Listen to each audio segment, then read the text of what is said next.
कभी एक दुनिया और थी, बिल्कुल हमारे जैसी ही। वहां भी कभी कभार कुदरती हादसे होते थे, बड़े ज्वालामुखी फटते थे और कभी कभी कोई एस्टेरॉयड आसमान से आकर तबाही मचा देता था।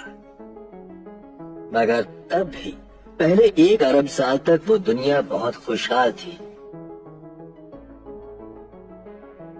जब हमारा सौर मंडल जवान था तो शुक्र ग्रह कुछ ऐसा ही दिखता था। फिर वहां का माहौल बिगड़ना शुरू हुआ।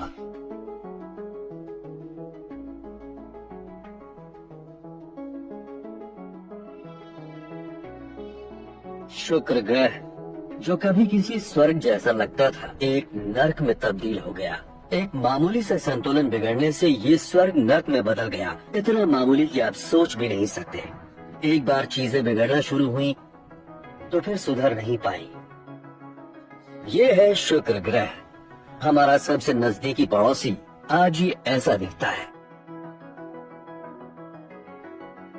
शुक्र ग्रह के समुद्र बहुत पहले खत्म हो गए थे। इसकी सतह जलती भट्टी से भी गर्म है, इतनी गर्म कि सीसा भी पिघल जाए।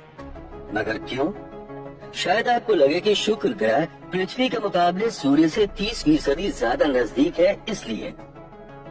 मगर ये वजह नहीं है। शुक्र ग्रह को चारों ओर से सल्फ्यूरिक एसिड के बादलों ने घेरा हुआ है, जो धूप को सतह तक पहुंचने से रोक लेते हैं। इससे तो शुक्र को पृथ्वी से भी ज्यादा ठंडा होना चाहिए था, मगर फिर ये इतना गर्म क्यों है? ऐसा इसलिए क्योंकि बादलों के बीच से जो भी थोड़ी बहुत धूप सतह तक पहुंचती है, वो वापस नहीं लौट पाती। कार्बन डाइऑक्साइड की एक घनी परत एनर्जी को बाहर निकलने से रोक लेती है। ये कार्बन डाइऑक्साइड गैस, क्या कहें कि CO2, दम घोंटने वाले ब्लैंकेट की तरह सारी गर्मी अपने अंदर रख लेती है। शुक्र पर न तो कोयला जल रहा है और न धुआं उगलने वाली भट्टियां लगी है। इंसान की मदद लिए बिना भी कुदरत किसी पर्यावरण को खत्म कर सकती है। शुक्र बुरी तरह ग्रीन हाउस गैसों की चपेट में है। ऐसा क्यों लग रहा है कि हम किसी कटोरे के अंदर हैं? यहाँ के जबरदस्त एटमॉस्फेरिक प्रेशर की वजह से ऐसा लगता है। ये वेनेडा 13 का मलबा है।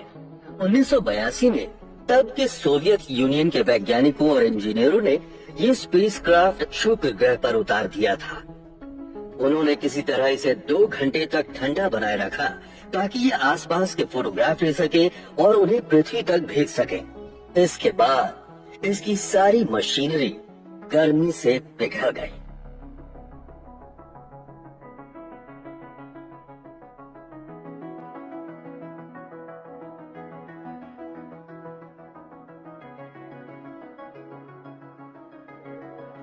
शुक्र और पृथ्वी दोनों के पास शुरू में एक जितना कार्बन था, मगर दोनों बिल्कुल ही अलग अलग रास्ते पर चल पड़े और इन दोनों ही कहानियों में कार्बन का किरदार सबसे अहम था।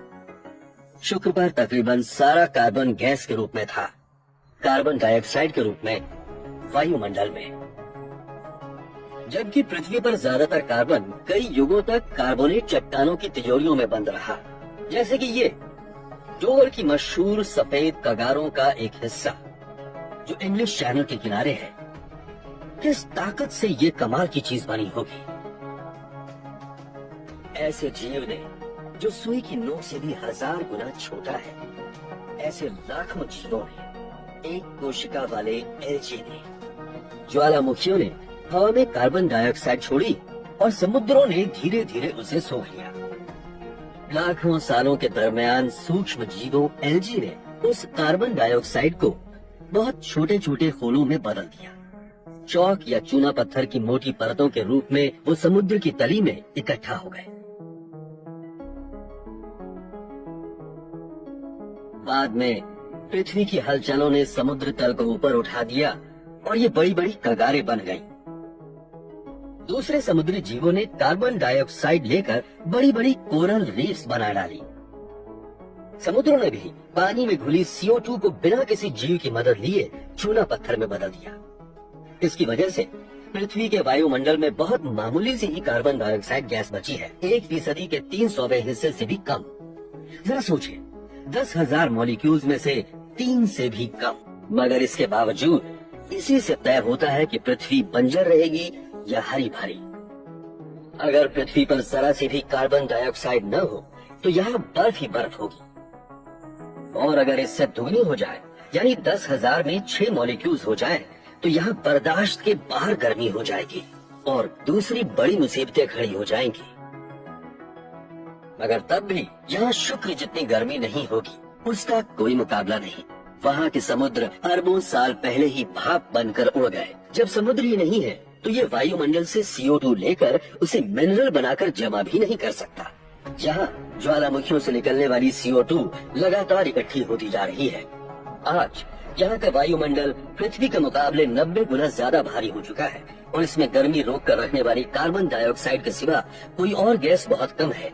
इसलिए शुक्र ग्रह एक जलती भट्टी की तरह है जहाँ जीवन संभव नहीं। मगर पृथ्वी इससे अलग है। ये जिंदा है और सांस लेती है, मगर बहुत धीमे। इसकी एक सांस 1 साल में पूरी होती है। पृथ्वी की जिंदगी जंगलों से है और ज्यादातर जंगल उत्तरी गोलार्ध में ही है। जब उत्तर में बसंत का मौसम आता है तो ये जंगल हवा में मौजूद कार्बन डाइऑक्साइड लेते हैं और बड़े हो जाते हैं और जमीन हरी भरी हो जाती है। इससे वायुमंडल में CO2 कम हो जाती है। जब पतझड़ आता है और पेड़ अपनी पत्तियां गिरा देते हैं तो उनके सड़ने से कार्बन डाइऑक्साइड दोबारा वायुमंडल में पहुंच जाती है। साल के दूसरे हिस्से में यही काम दक्षिणी गोलार्ध में भी होता है, मगर दक्षिणी गोलार्ध में ज्यादातर समुद्र ही है। इसलिए उत्तर के जंगलों की वजह से ही दुनिया में CO2 में होने वाला सालाना बदलाव तय होता है। करोड़ों सालों से पृथ्वी इसी तरह सांस ले रही है। मगर 1958 तक इस नाम के एक ओशनोग्राफर ने वायुमंडल में मौजूद कार्बन डाइऑक्साइड को सही सही मापने का तरीका खोजा। कीलिंग ने पृथ्वी के सांस लेने का तरीका पता किया, मगर उन्हें एक चौंकाने वाली बात भी पता चली। इंसान के इतिहास में पहली बार CO2 के स्तर में जबरदस्त बढ़त देखी गई थी और जो तब से लेकर अब तक जारी है। CO2 का ये स्तर उस दौर के मुकाबले बहुत ज्यादा है जब खेती और सभ्यता की शुरुआत हुई थी। दरअसल ऐसी बढ़त पृथ्वी ने 30 लाख सालों में कभी नहीं देखी। ये इतने यकीन से कैसे कह सकते हैं? इसका सबूत पानी में मौजूद है। पृथ्वी के पास गुजरे जमाने की बर्फ में लिखी एक डायरी है। क्लाइमेट साइंटिस्ट्स ने ग्रीनलैंड और एंटार्क्टिका के ग्लेशियर्स में बहुत गहराई से बर्फ निकाली है।